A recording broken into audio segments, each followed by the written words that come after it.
Assalamualaikum warahmatullahi wabarakatuh. So hari ini saya nak share, saya salah seorang pengidap kanser limfoma. So amalan saya ambil VR4.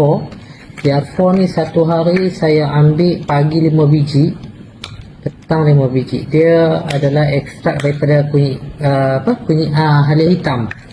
Halia hitam ni dia diformulatekan untuk berkesesuaian orang yang ada masalah kanser darah tinggi, kencing manis dan sebagainya. Jangan risau sebab dia diluluskan oleh bahagian farmasikal MPRA. MPRA ni dia ada mal, boleh cek dalam sistem Kementerian Kesihatan Malaysia. Dia punya mal ni diluluskan oleh Kementerian Kesihatan Malaysia bawah MPRA. Kita makan 5 biji satu hari.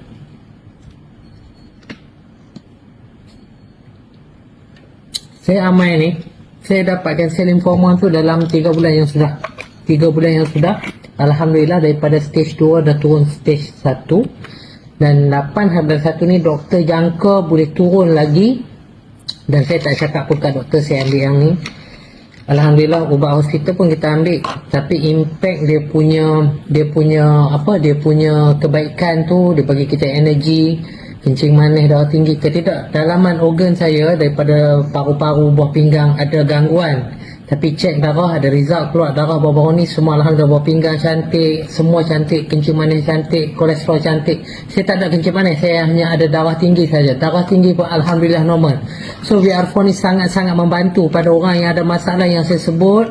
Orang kanser, buah pinggang, kencing manis, memang sangat sesuai VR4 ni. Sebab dia bukan NOT dan dia bukan produk biasa, dia produk under pharmaceutical, dan insya-Allah dia sangat-sangat membantu.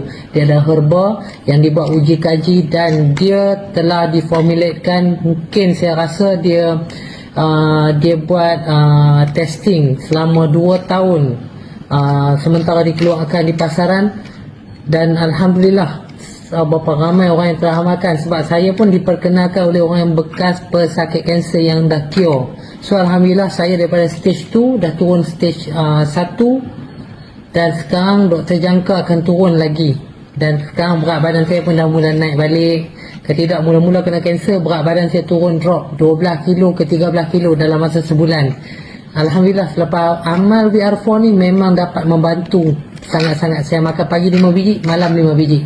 Tak ada side effect apa-apa pun sebab dia pure herba halia hitam, insya-Allah. Assalamualaikum warahmatullahi wabarakatuh.